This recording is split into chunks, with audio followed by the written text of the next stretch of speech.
This is the Art of Network Engineering podcast. In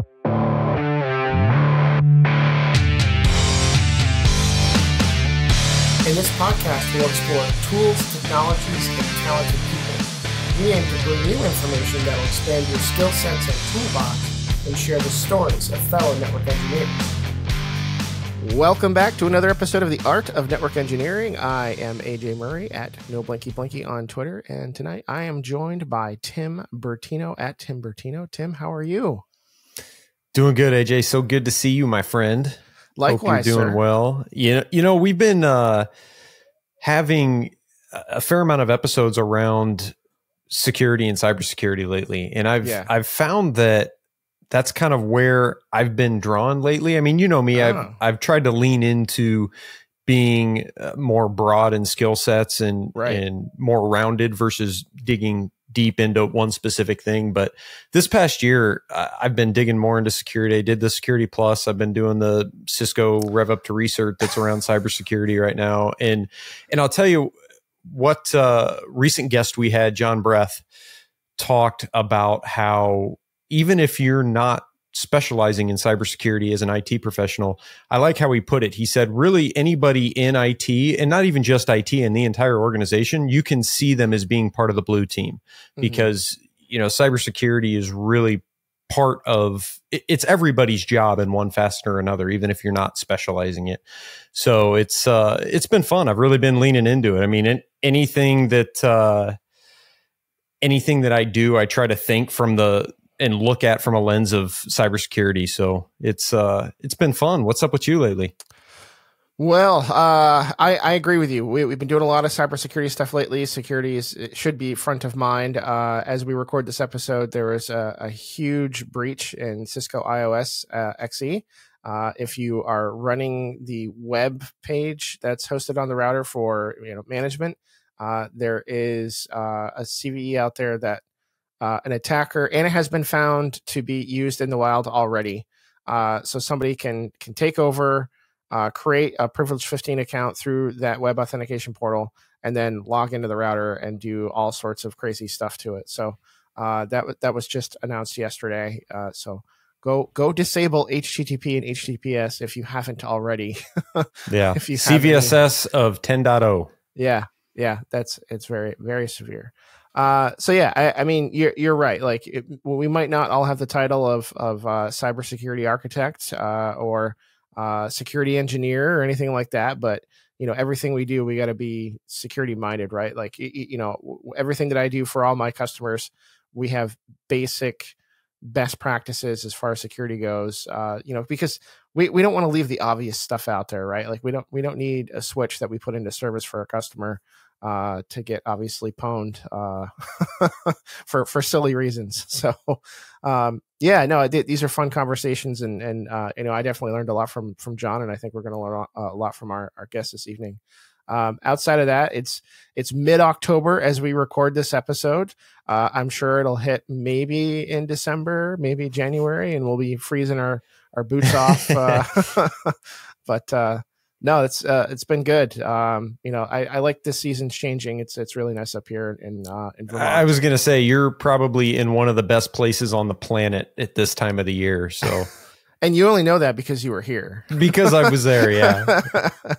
Pictures do not do it justice. No, you gotta experience the Vermont in October. And what's frustrating is, as a photographer, I look online and I see some of these photos that people are posting of the area, and some of them look absolutely nothing like what's going on here, because they're just like completely grabbing that saturation slider and cranking it all the way up, and like everything that's green in the photo turns orange, and it's like that's not at all what it looks like. But I'm glad you got 10,000 views or likes or whatever off of that one.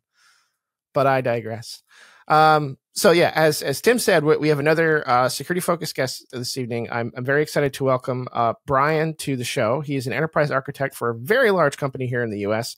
And he also posts a lot on TikTok under CryptoKnight.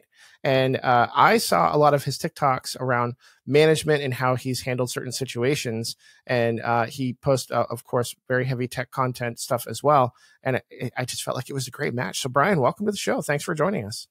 Yeah, thanks for having me. This is going to be fun. Absolutely. So to kick things off, I would love to get like a Cliff Notes version of your career. How'd you get started? What drew you into tech and IT? And work our way to where you are today. Sure.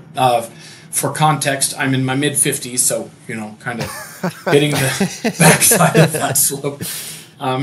I started in technology, working for a small publishing company in Boulder, Colorado, for a long time. And I was just always, no internet to help us out. But I had some fantastic mentors all throughout my journey. And I just was piling on, learning things as I came through. I was focused on, I was an DBase4 database guy for a while. But I had the owner of a small company hand me Novell Network 3, I forgot which one it was, 3.2, I think, and say, install this, because he didn't want to pay the $50 an hour for a Novell CNE to do it. And in 1989, you don't install NetWare from the documentation. I mean, it's designed to be done by a CNE, but I muddled through it, got this small office set up, and fell in love with technology at that point in time. So from there, I worked for some small VARs doing Lantastic, doing Novell. And then I ended up landing a job for the government at the CU School of Medicine.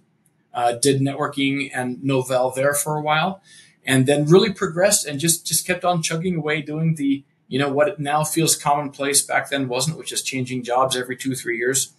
And then in 99, I ended up going full-time security for the first time. It had been a part of my job, but we're talking last century.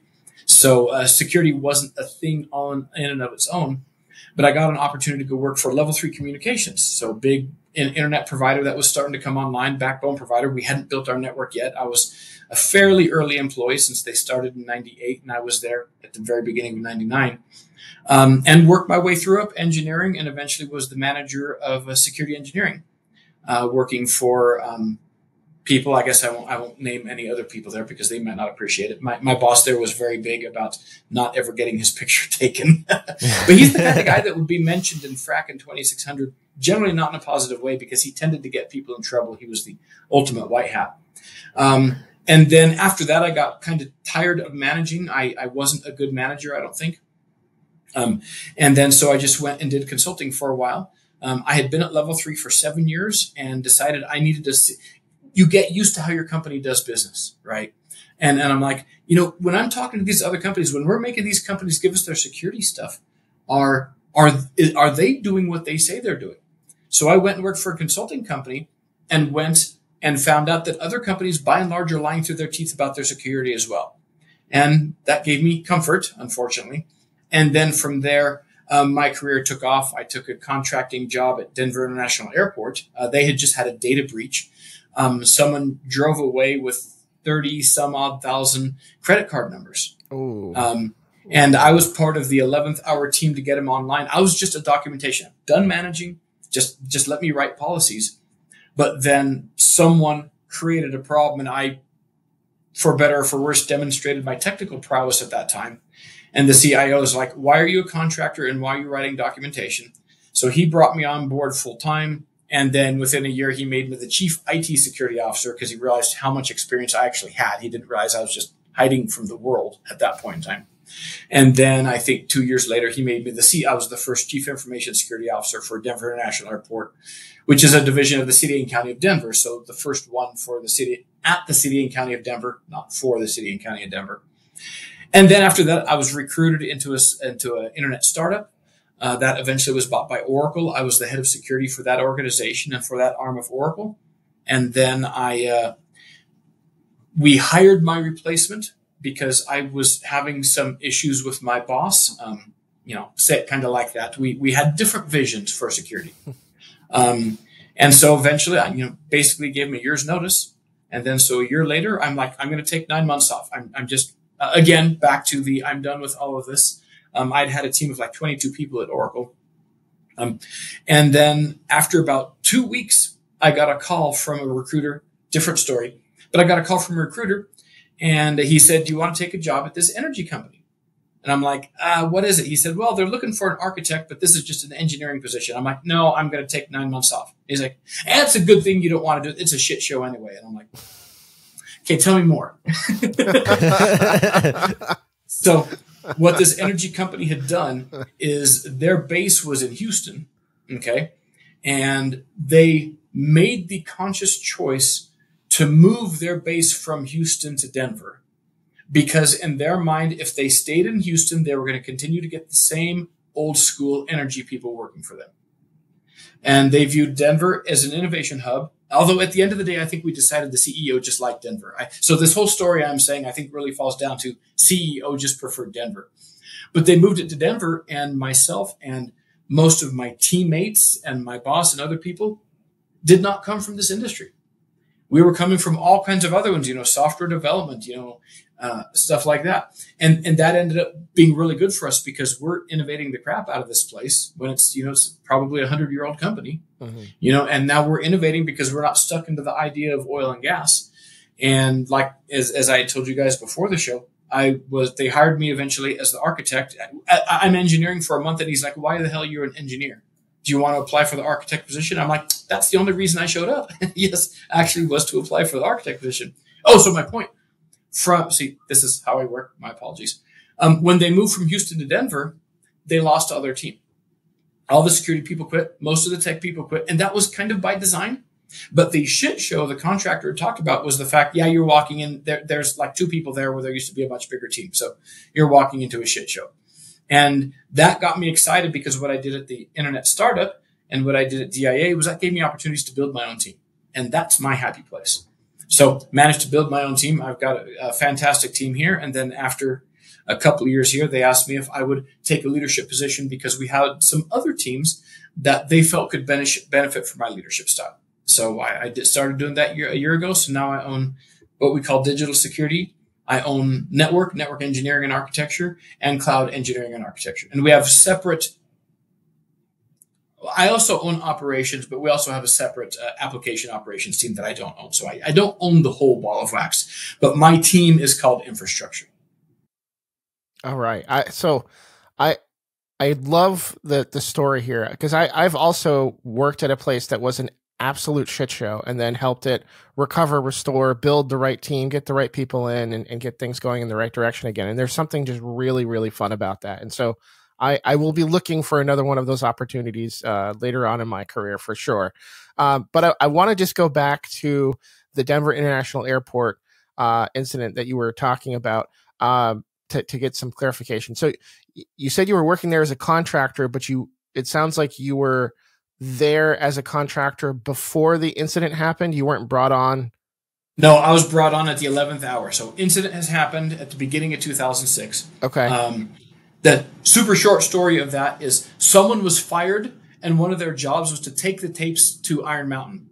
Gotcha. And they said, fuck that. And they went home. I mean, that's okay. But Visa said that's a breach. And of interesting note, the person who was fired was the brother or something like that of one of the managers. And that manager was a technology manager. So he had to step back and say, I can't have anything to do with this because there's a perception of a conflict of interest. So they just brought me in. So I think the incident happened in March. I came in August. And at that point, they'd already gone through their audit. And we were working with a remediation crew. And the person who was doing the policies and documentation and stuff, she had gotten another job and they were trying to replace her. So I'm like, I can do that. You're paying a lot of money as a contractor. So I just stepped in to do that just to take an easy, fun job. And then one of the critical assets there, people, was supposed to have something done by a December 15th date. That was a closing date for audit evidence. And that particular thing was he was supposed to have a snort box up and running on a switch port, okay, on a span port. He said he had it done. He disappeared. The 15th rolls around and it's not done, or we can't figure out how to get into it. And so everyone's having a fit. The guy who left was one of the primary network people and also probably the only Linux person there.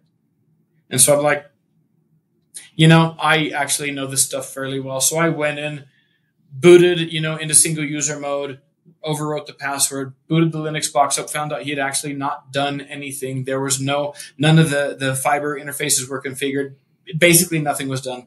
So I set it up, and it is a fun little challenge, right? It's just like, it's not a big deal. I've been doing that kind of stuff for a while at this point. But there was a lady there. Despite how I present, I'm a very introverted person. Okay. I don't like being around people. You suck my energy. Okay. That's why I like TikTok. It's just me and I don't have to worry about anything. Well, there's a lady who became a great friend of mine. Her name was Jen. And she found out what happened. She was actually running the audit. And she went and told the CIO or CTO, do you realize that this guy just pulled our balls out of a sling by solving this problem? So he called me up a while later and just asked me to tell what happened. And I'm not one to throw somebody under the bus, but kind of happened anyway because people could figure out what happened. But she advocated for me. And in fact, I did a recent TikTok. One of my friends had said, you need to learn how to network. And I came back and I said, that's not possible for some of us. So my advice is find a person to network who networks. Okay. Get out of your comfort zone a little bit. And for me, that was Jen. And Jen became my biggest cheerleader. And like, I didn't even do anything, right? She just was the one who was sitting there saying, you need to check this guy out. She would be, Ryan, come meet with the CIO with me. Come meet with the manager of aviation, the CEO of the airport. And she did all that. And she literally built that part of my career all by herself.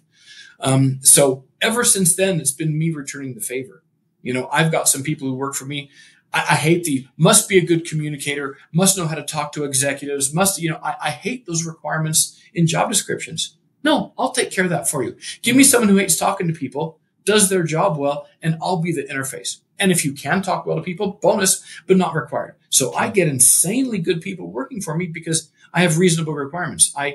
Give me the autistic person who's going to hyper-focus and solve 7 problems in one day that takes someone else 2 weeks to do.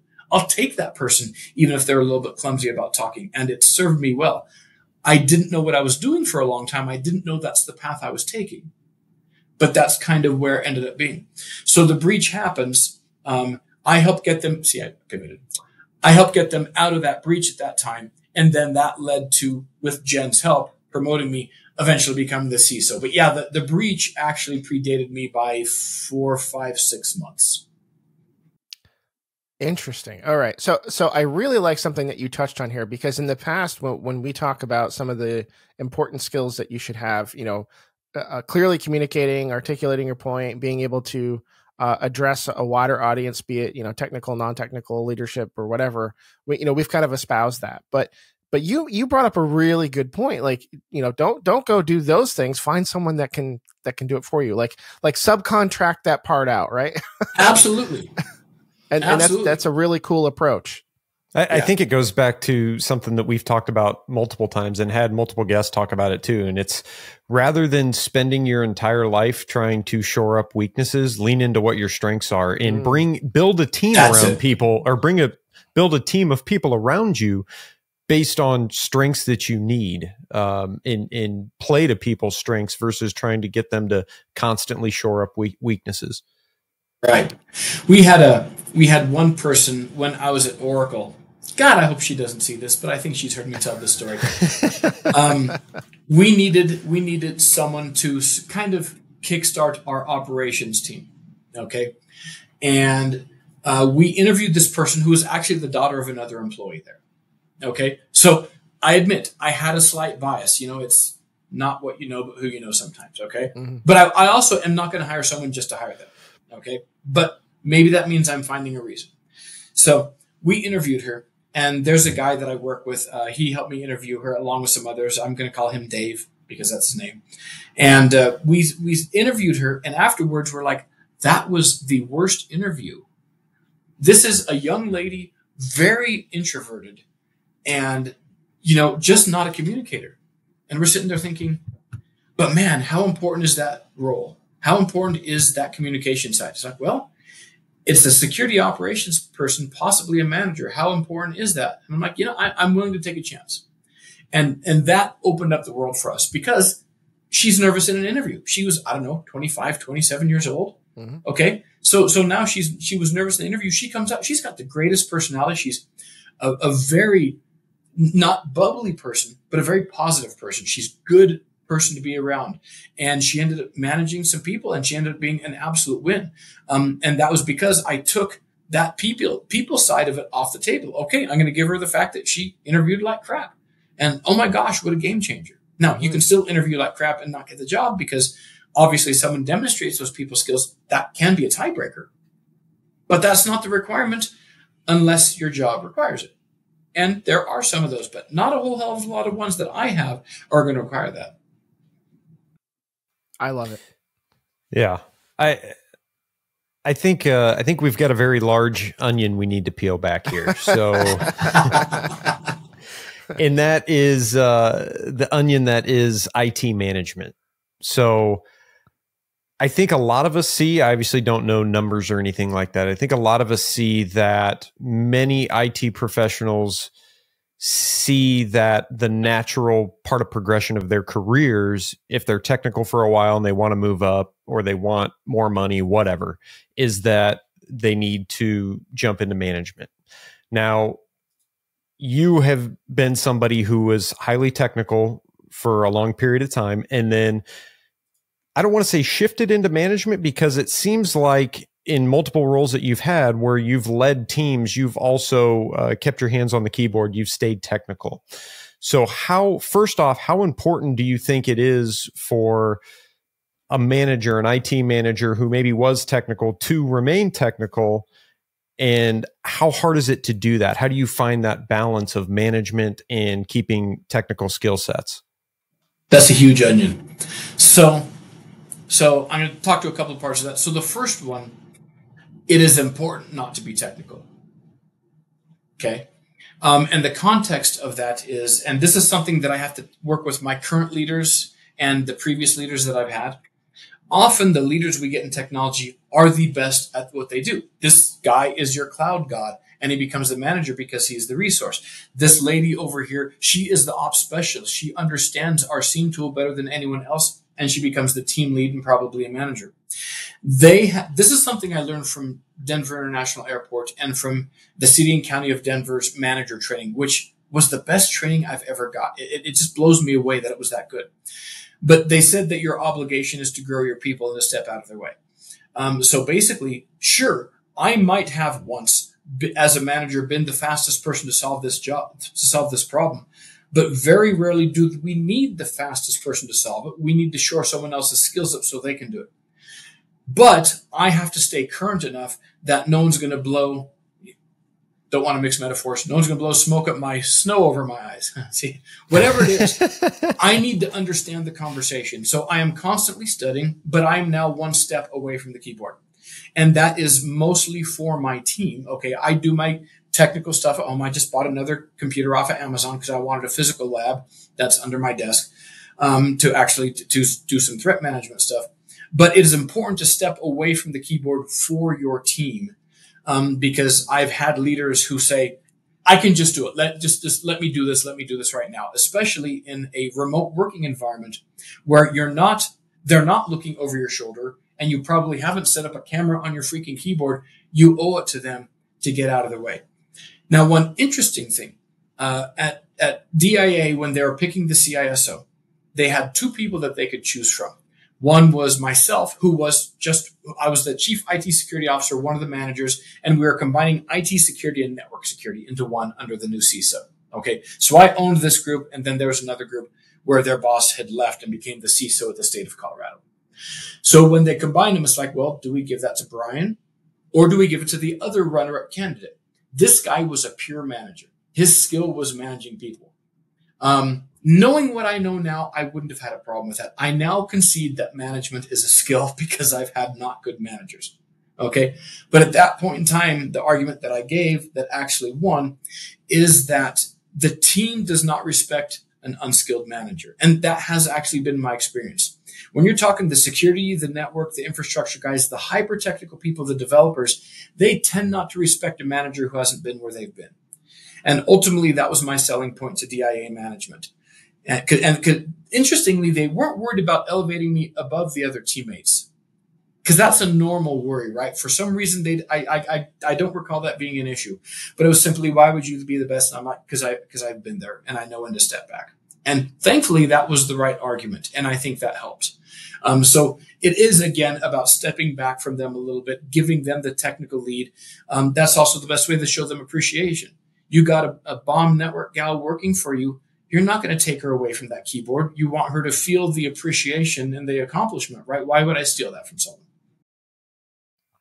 And how difficult do you think that was for you that you remember to realize that and put that into practice, to hit those situations where something comes up and you jump right to it and say, oh, I really could just knock this out really quick. But then you realize the greater good of, I really need to empower and enable my team to take care of this, to learn this, to own it, to take that responsibility. Was that hard initially? No, it wasn't. I think it could be, and I think it should be, but for me, having had mentor privilege, I've always had good mentors. They made it easy for me to have that mindset. As I've seen almost every leader who works for me struggle with that to some point. So I'm gentle with them on that, right? But for me, it generally wasn't hard, but I still make that mistake. Nowadays, I make that mistake more when we're doing, threat modeling or something. It's easier for me. It's like, I can move these freaking icons around faster than you. I can enumerate the threats in this tool faster than you. But even then, it's like, I'll step back. It is nice, though, and the thing that I think the team appreciates is where I can step in when the shit hits the fan. I can speed the team up by participating. But I don't do it by ownership, sitting on their shoulder. I do it more by, what is our list? What do you need me to do out of this? And then I can take that. Yeah, that's cool. And I do want to call something out from Daniel in chat, is that for technical-minded people that want to remain technical, people management isn't the only path. That I think that's a stigma that we kind of need to break, is that you can find those roles, those senior technical, those architecture roles that exist for you to be able to move your way up the ladder, but also stay technical. Yeah. Oracle actually had a great path for this. Say what you want about Oracle and their sales tactics, etc. But there's some really cool things about the company that I enjoyed while I was working there. They had two distinct paths: IC, individual contributor, and the manager path.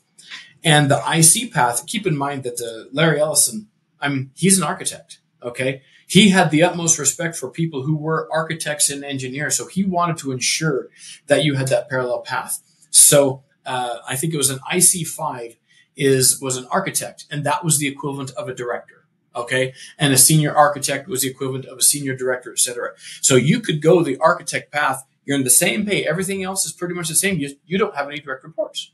Okay. So maybe the manager gets screwed out of this because they have to deal with the team, but the manager is dealing with the soft side of it. And the architect gets a parallel path, pay and everything, and gets to be technical, gets to remain technical and in the weeds. And I think it's important to also highlight that there is a difference between management and leadership. You can be a leader in an organization even if you are just an individual contributor. 100%. Yeah. Yeah, absolutely, Tim. I agree with that. A lot of people think that, leadership is part of the title. I mean, you can be a manager and you can be a horrible leader, and you can be an engineer. You could be entry level and you could still be a leader, right? It's just, if you have the ability to communicate with the team, rally people, help get them going all in the same direction, you can be a leader. Brian, you've brought up mentors quite a bit throughout the conversation, and I'm wondering, are these mentors people that just found you and invested in you? Did you find them and ask them to be your mentor? How did that mentorship relationship start? So that's an interesting one. I've had a couple of key mentors, and it's run the gamut. So Jen found me, okay, and she was a peer of mine. Okay, she was the project manager for the remediation efforts for PCI at DIA, and I was the documentation person. So we were both brought in on the contract pretty much at the same time. The first real tech job that I had, a publishing company in Boulder, the owner chose to mentor me. And he's a guy that when you have a conversation with him, I realized in retrospect, he was always looking for someone that he could take to the next level. He asked these questions. I remember he asked me one time, keep in mind, this is 1988, 1989. He's like, Brian, how much money do you want to make? Okay, so now keep in mind, I was making $9.50 an hour and happy about it at that point in time, okay? And I said, I want to make $40,000 a year. And that man was so disappointed. I mean, he's like, set your sights a little bit higher, okay? And then he got me to think bigger on things. A million stories there. Follow me on TikTok and I'll share them. But he got me to think and to realize that by, I don't want to make it sound like rah and stuff, but by vocalizing something so low, I was really limiting myself. So, he's like, do you want to make $100,000 a year? And I'm, so out loud, I'm saying no, but in my head, I'm like, dude, $100,000 a month. I mean, I'm just like, what can I do to make, some serious bucks? So he was my first one. He found me. Jen found me. Then another one that I actually had to go find. I'm like, you've been in this industry for a while. Can you help me? And he was a peer of mine, and he started walking me through things. He was a reluctant mentor. And I've had a few of those as well. People who are like, I'm asking them questions. I'm being the pain in the butt, which is not easy for me. Okay. Cause I hate to interrupt and disturb people. But this particular guy, his name's Chris. He and I worked at the CU School of Medicine together. He's the guy who introduced me to Linux. That fool. I mean, he's like, you need to try this. This is Slackware, like .013 or I don't know. It's something horrible again. So, okay. So this is 1989. I'd have to look up and see which Slackware, maybe 1.12. But he's like doing this. And then I'm bugging him. How do I compile the kernel? He's like, I'm working. No, you're not. You're compiling a kernel. How do I compile a kernel? But he and I were very much of the same mindset. We were both fairly shy, but he drew me out because he had so much information. It was fantastic.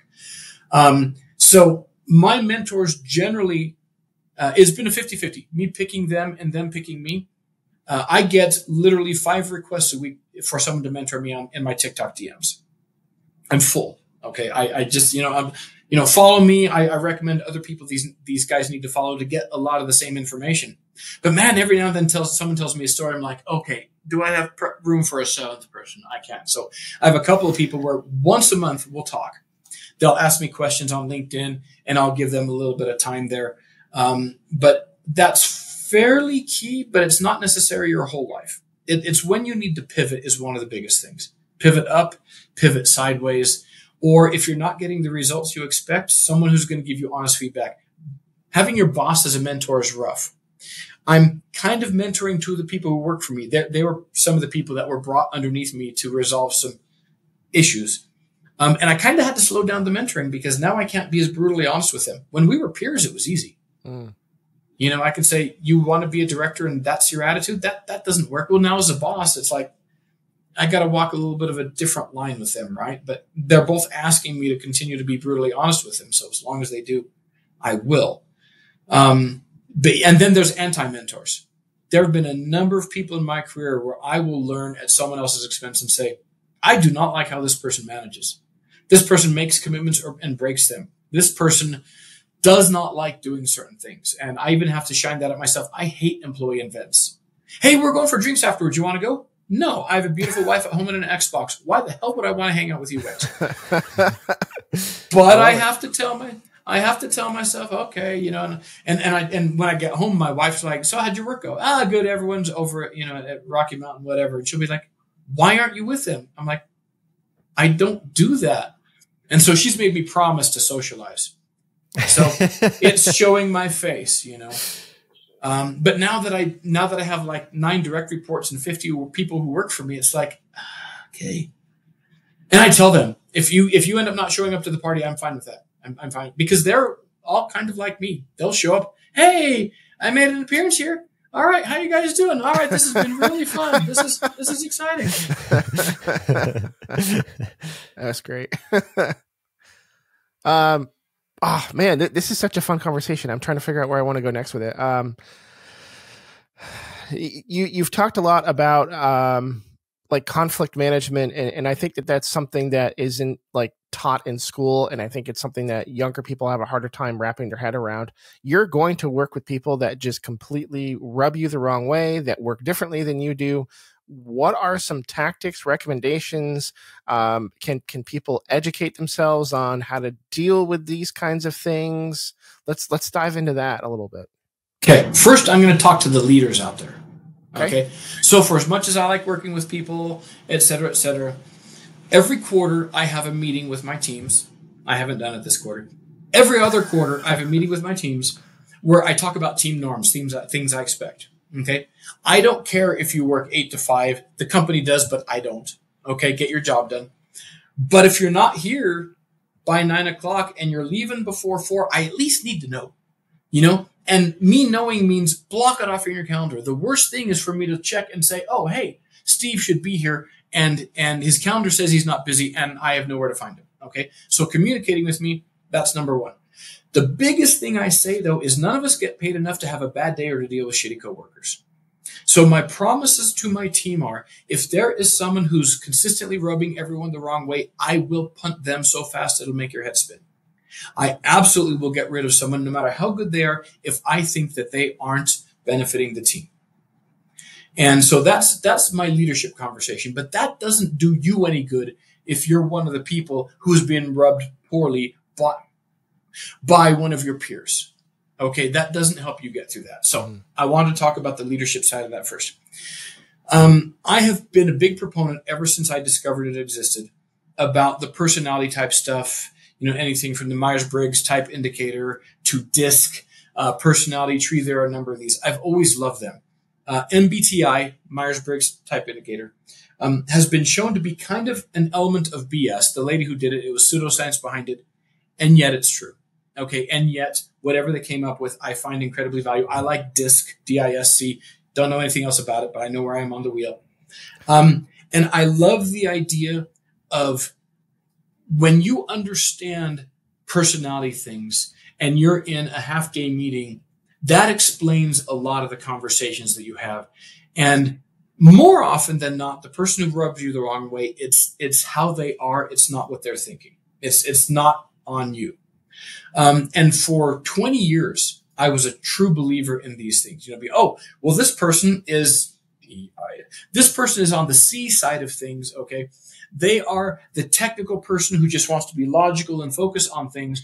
Whereas the other person might be an influencer who's happy-go-lucky, going around, hey, trying to be buddy this and buddy that, and doesn't understand why this person right here isn't giving them any positive feedback, and they think it's negative. The person who's on the C side of things is like, this person's always bugging me. I can't get my job done. I ask them a question. They don't give me a straight answer. Well, when you sit them down in a room and start explaining this, you see the ahas of, oh, okay, so that person is that way to everyone, not just me, and that's a function of their personality, and you're told how to work with it. I upped that game by bringing neurodivergence into it. And that was what I was doing with these people. Hell, I did that in my marriage. Okay, I'm severe ADHD, if you couldn't tell, with some autism. My wife has autism with anxiety and depression. Okay, and we would have weird fights. Okay, and we love each other. We've been married for 34 years or something like that. But our conversations completely changed a couple of years ago when she realized, oh my God, that's just how he is. He didn't deprioritize these things. So focusing on that, it also changes we have not gotten along. We disconnected from my mother-in-law a long time ago. Okay. But now I'm reevaluating. It's like, oh my God, she's autistic. She's why my wife is the way she is. It's not that she was a bad mother. She was genetically unfit to be a mother. Okay. But that's not her problem. All right. She can't communicate. She has so many of the trappings of autism that we thought she was just a mean little bitch. Okay. No, she's just socially awkward like crazy. That doesn't solve everything. Still not going to build a bridge there. But when you have that understanding of people, when I got this additional responsibility, I've been leaning into understanding personalities. So that gives me a little bit of grace. That helps these people get grace. I'm really good about reading some of these people, especially for someone who's autistic, who doesn't see these things, okay? I can take an analytic approach and help kind of explain people, get people in a room. I can also wash my hands at the end of the day. I can also say, that was fun. It's a game. Getting two people to talk who hate each other, that's a game to me, But then when that doesn't work, I'm willing to make a change in the department. Punt them out of the department, punt them out of the company. Because if one person truly is that problem, we don't get paid enough to have a shitty day. Tim, I'm curious, have you ever done any of the personality type stuff? Not any of the Myers-Briggs. I did the emergenetics one recently, which I thought was really interesting. And what's cool about it is once everybody understands the different parts, it's a color-based system as well, is you can at work, if you have like a picture avatar on your chat and email and all that, you can put the ring around your face to show where you are on those different spectrums. And it's helpful because, especially if you're going to go into meetings with different people, and it helps you understand how to approach that. And all of that's just out in the open. So yeah, I do take some stock into those things. Now, Brian, you mentioned a minute ago the importance of communication. And I agree with you 100% in that we need to be able to talk and work together as a team. Now, what I want to ask you is your advice on how to handle that. What are expectations from your team if they're remote and they don't see each other very often? Because what I've seen as a challenge is that when you're all in a room together or in a cube farm, it's so easy for your phone rings or an incident comes in and you get done and you just look over your shoulder and you just naturally talk to your team about it. Now, when you're remote or distributed and you just get hammering on your day, and those certain things don't flash in your head that, hey, I should tell somebody, just because there's nobody around you. So how do you set expectations for team communication, and how do you grow that? So I don't know if either of you are aware of any neurodivergences you may or may not have. Maybe you're a couple of normies. If you're in technology, you're not. I'm sorry, just odds are against you being a normal human being at this point. I am a huge advocate for remote work. Okay. In fact, the very scenario you described is why I hate being at work. Okay. Even when I wasn't in a leadership position. Okay. If you are an SME in any manner, shape, or form, you cannot go half an hour, 10 minutes without someone bugging you. Okay. I love Teams. I love Zoom. I love Slack. I love asynchronous communication for people like me who, when I was at the top of my game, I was hyper-focused on something and everything else can wait. The constant barrage of things slowed me down to about 20% of my pace, because with my ADHD, for me to get back to where I was damn near impossible. Okay. So quick story, because that's what I do. I was applying for a job. I'd given Oracle my year's notice, basically saying I'm leaving, find a replacement. And I went to apply for a company called Zapier, Zapier.com. If you're not familiar with them, it's a great idea. You give them all your credentials to various sites and services, and they will do automation and connect things. When I get this Facebook message, go ahead and forward this TikTok over to this Snapchat. Okay, I mean, just whatever. Okay, you basically are giving them the keys to your kingdom. Being the CISO of that company would have been fun. Okay, I was the runner-up, and the guy who got it, that was 4 years ago now. The guy who got it was still there, so I'll say, hey, they chose well. Okay, he looks like he can do the job really well, and I didn't mind losing to him. But in applying for that job, I read all the documentation they had, because they're a 100% remote company. They don't have an office. They will get together once every 6 months and throw a party. Okay.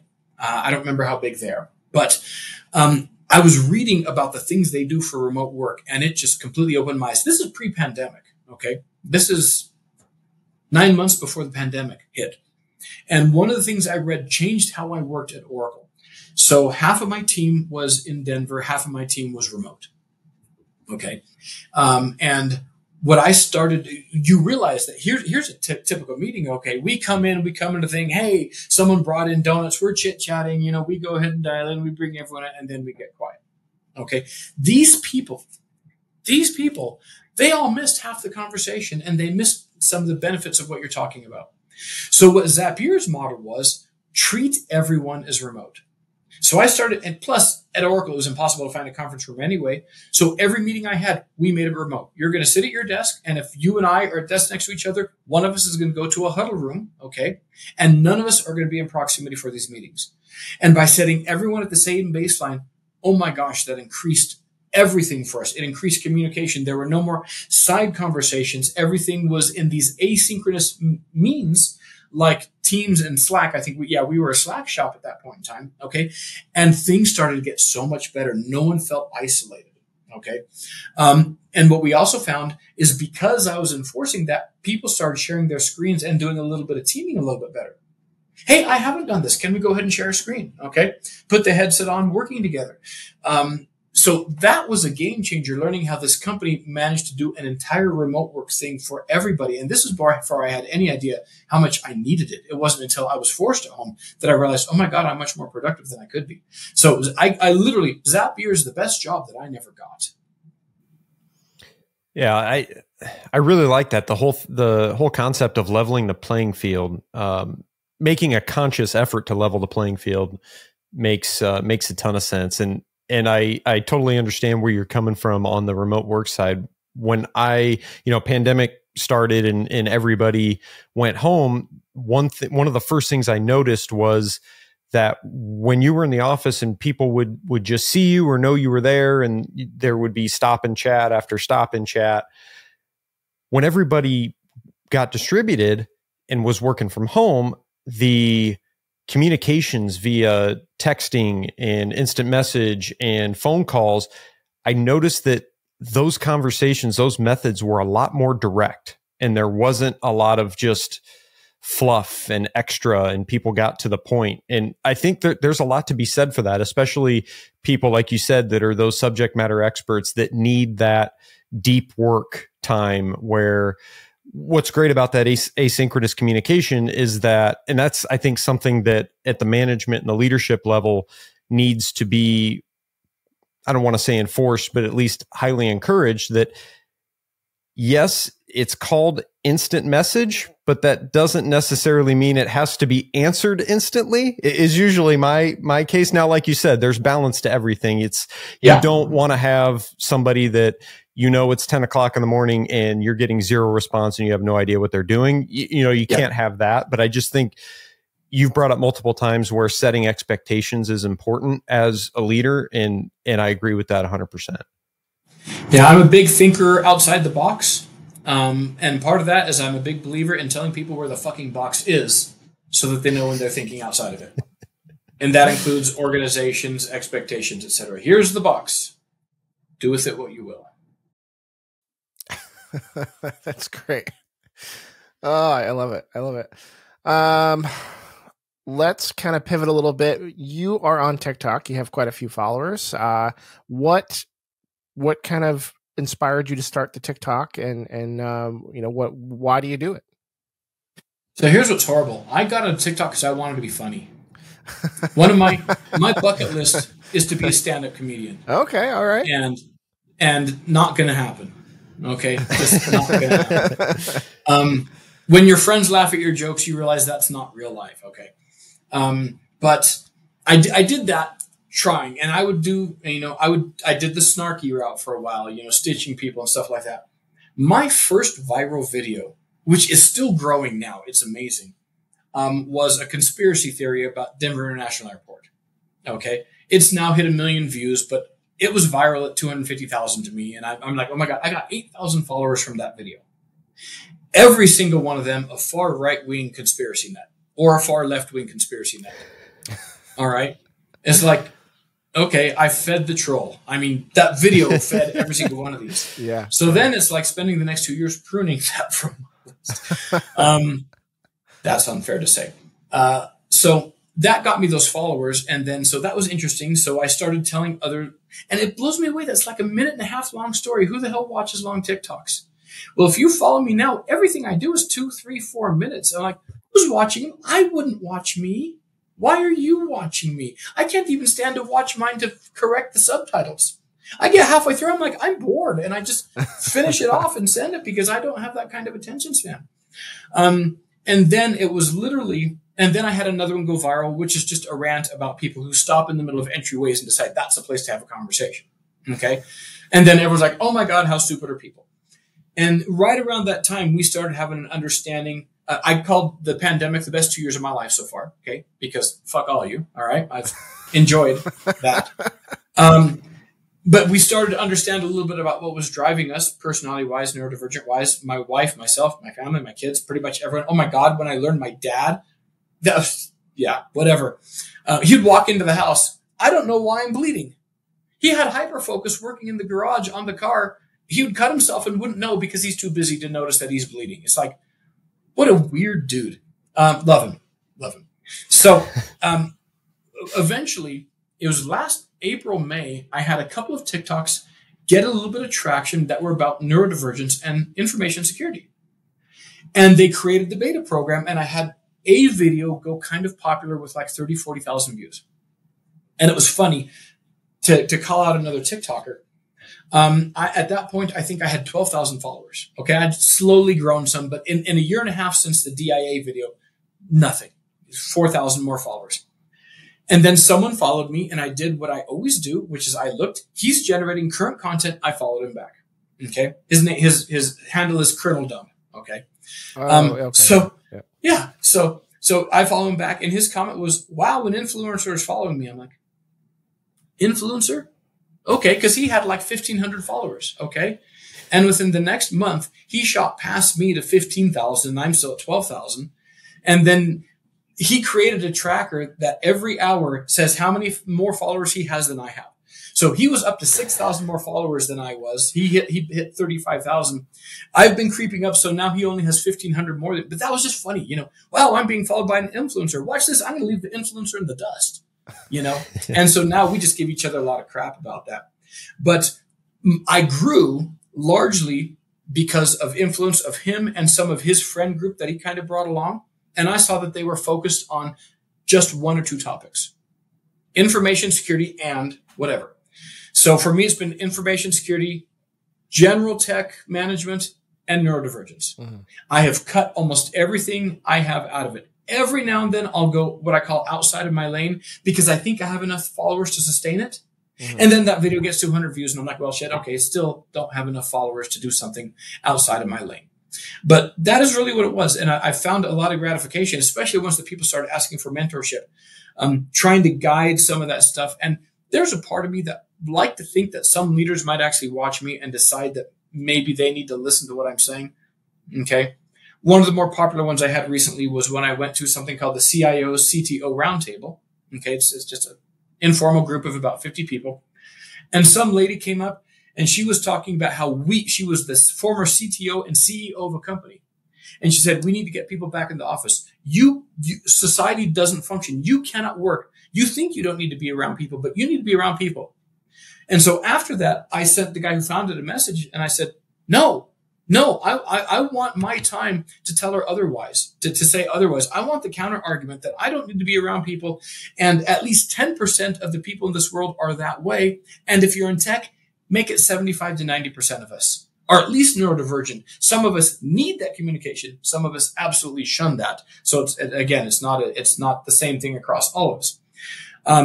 And then he set up a call with me. And then now that's going somewhere. We're going to actually do some stuff on neurodivergence with this group. The company I work for actually celebrated Neurodivergence Day back in, I think, May. I didn't know that was a thing. And here I am. Okay. So I think that was a big part of what I forgot the question. No, it's all good. All good. And you know what? I think I did too. Tim, do you remember? Absolutely not. No. Absolutely. All right. Good. Can we just take a second and define for our audience what is neurodivergence? Sure. The opposite, of course, is neurotypical, or as I like to call them, normies. Normies. Neurodivergence. I'm not the person to define this. I talk about that, but that doesn't make me an expert. Sure. My expertise is lived experience. I just want people to understand that I know my place. Mm-hmm. Okay. But when I think of neurodivergence, I'm thinking of people that have some kind of mental processing difference about them. I'm even not willing to call it a disorder because I experience it as a superpower. Okay. But this is your ADHD, your autism spectrum, which is an awfully broad set of things. And that encompasses anything from anxiety. Okay. That could be depression. That could be, Tourette's. Okay. Is a form of neurodivergence. Obsessive compulsive disorder is a form of neurodivergence. Okay. Anything that impacts your thinking. Dyslexia is a form of neurodivergence. Okay. Neurodivergence is anything that sets you apart from standard processing. And estimates that I've read, and I think we don't know, say that somewhere between 7 and 20% of the population has some form of neurodivergence. It seems like everyone I know has it. Okay. And especially now it's become kind of a fad thing, but whether it's a fad thing or not, the objective things that we're seeing people is very much true. Okay. When you talk about people's learned experience, I always have a song going through my head. Okay. I have a narrator in my head. And about 6 months ago, I decided that his voice really, really needed to be the guy. What's his name? I forgot. The guy who plays God in the Jim Carrey movies. Okay. Yeah. Whoever he is. Yeah. He is now the voice in my head that narrates everything I do because I could. All right. Thank you. Thank you, Daniel. I'm glad you're paying. Morgan Freeman is in my head all the time. All right. That's awesome. Yeah. And my wife is like, what? My daughter is a fantastic artist. She's neurodivergent as crazy because her parents were, okay? Silicon Valley syndrome.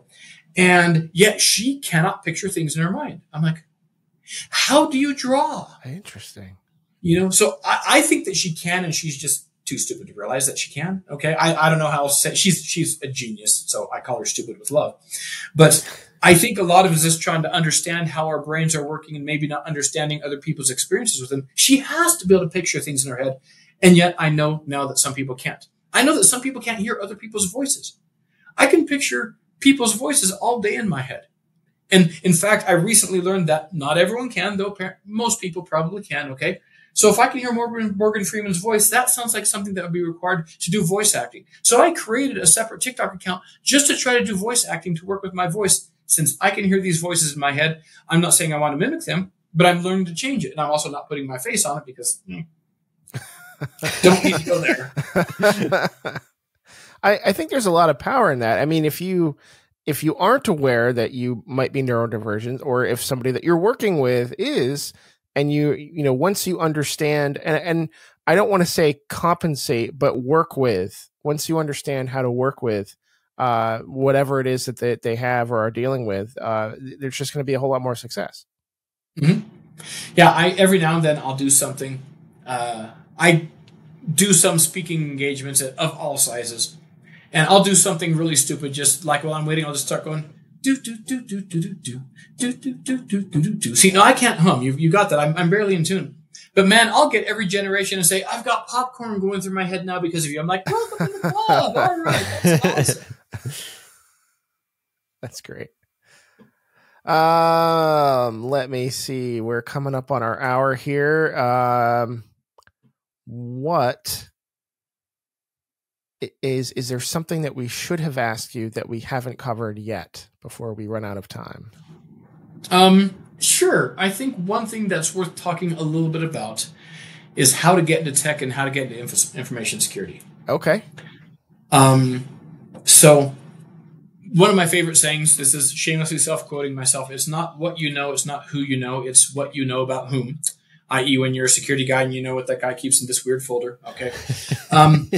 But that being said, I've talked about mentoring. Okay. Yep. We've talked about advocating. I talked about Jen being kind of a personal advocate for me. At least the one-on-one networking is very important. If you want to get in, talk to someone. If you're already in a company that has a tech department, start talking to them. Start talking to one. I'm not even saying them. If you're like me and you don't like talking to new people, okay, pick someone and talk to. Okay. The next time someone comes to your desk, talk to the help desk person. Get your name out there, because you will never get into technology if someone doesn't know that's what you want to do. So it begins with expressing interest. Okay. Then the second part of that is understand that you can start your tech journey exactly where you're at. I was working for a publishing company. Okay. And I was helping the people next to me with their computer because that's where I wanted to go. And eventually the owner saw that, took him 6 months. And then he's like, do you want to help Chuck do the computer stuff? I'm like, yes, that would be great. Okay. I didn't ask him. He saw it. Again, this is the guy I had told you. He was kind of looking for people that maybe he could mentor. All right. So express an interest, get to know people in your immediate circle who are there. It's easier if they work where you work. Okay. Let them know. But the biggest thing, and this is the hardest one for so many people, it was easy for me, is know when to cut and run. If you've become friends with a couple of technical people in your organization and you just don't see an opportunity, start looking.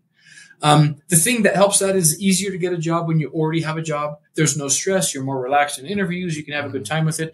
If the opportunity isn't materializing and the people aren't interacting with you where you're at, cut and run. Find a different opportunity. That that is kind of what it takes. Get a job that has, if you're not in tech, get a job that has technology in it anywhere. Get a freaking help desk position if you can take the pay cut.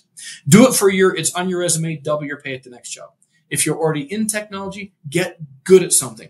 Get decent at the network. Become knowledgeable on the cloud. Learn something about databases. Okay. Anything like that. Okay. Get good enough that you see the problems with it and start talking to your security people. And if it doesn't go anywhere, become the security person in your area of expertise. Okay, I'm going to focus on the cloud, and why are all of our S3 buckets open to the public? Oh, because AWS renamed a button again, and it's just a default thing that sucks because they do that every 2 years, okay? So now you become that SME, and then you can claim that on your resume for your next opportunity. So getting where you want can be a series of 1 and 2 year jobs. A lot of arguments online about whether that's good or bad. A lot of people, I won't hire someone who has, all these short hops. Great, you're missing out. Okay, I won't hire people who can't talk to people. Great, you're missing out.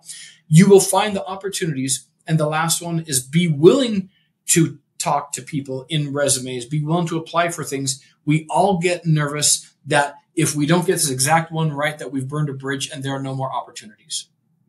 You need to understand that there are so many opportunities. You cannot apply for all of them in a 6-month period of time. They are renewing so fast, but they are hard to find. So while you're looking for them, try to be employed. Try to step up where you're at towards what you're looking for: technology, security, compliance, networking, cloud, anything like that. But you have to earn it where you're at.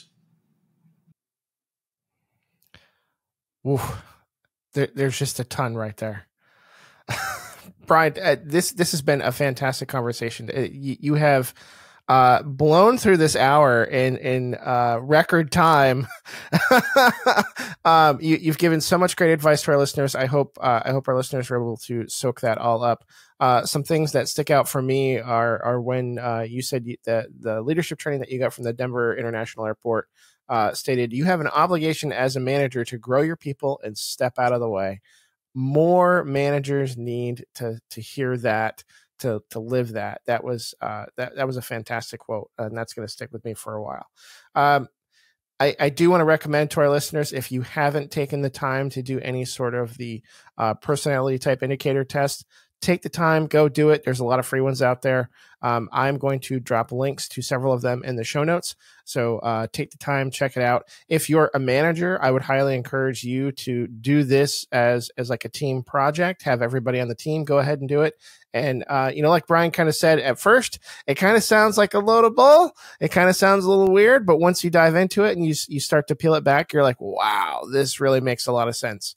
So it's very cool stuff, and being more kind of self-aware, it's going to be good for your career. It's going to be good for your teammates, and the folks that you work with, if you all kind of have that understanding. Cause like Brian said, you can be working with somebody and you'd be like, wow, that guy is such a jerk. Oh no, it turns out he's just, because of his personality, that's how he is. That's just how he is. I shouldn't take that personal. And then you can, work more clearly, or communicate and work better with them in the future. Brian, where can people find you? So yeah, I put it CryptoKnight US on TikTok. I'm actually CryptoKnight on Twitter, though I have 306 followers, and I refuse to call it X, so I pronounce that as 10.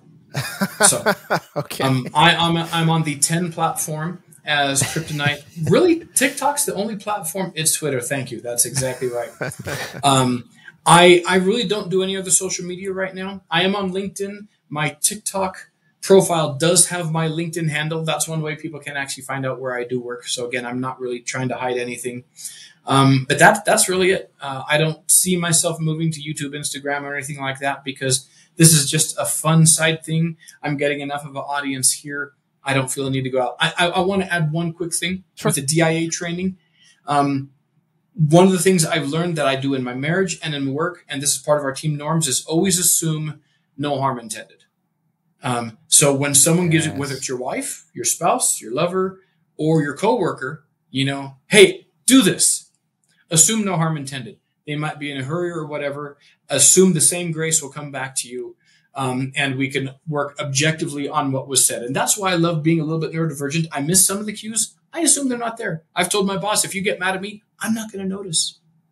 I'm not going to notice that you're pissed off at me. So just tell me what you want and I'll go walk away. So that's it. Always assume no harm intended. That's great. Great advice all around. More great advice that you've shared with us. Brian, thank you so much for joining us. Thank you so much to everybody in the chat that was able to join us this evening.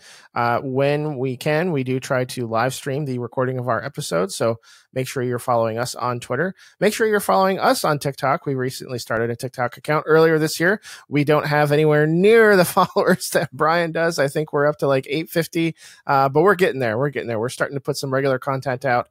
And we're having a fun time doing it. So make sure that you're following us on TikTok in addition to Twitter. I think we're on Instagram too, but we don't really post much over there. Just some pretty pictures every now and then. But Brian, thank you so much for joining us this evening. This has been a super fun conversation, and we'll see you next time on another episode of the Art of Network Engineering podcast. Hey there, friends. We hope you enjoyed listening to that episode just as much as we did recording it. If you want to hear more, make sure you subscribe to the show in your favorite podcatcher. You can also give that little bell rascal a little ringy-dingy so you know when we release new episodes.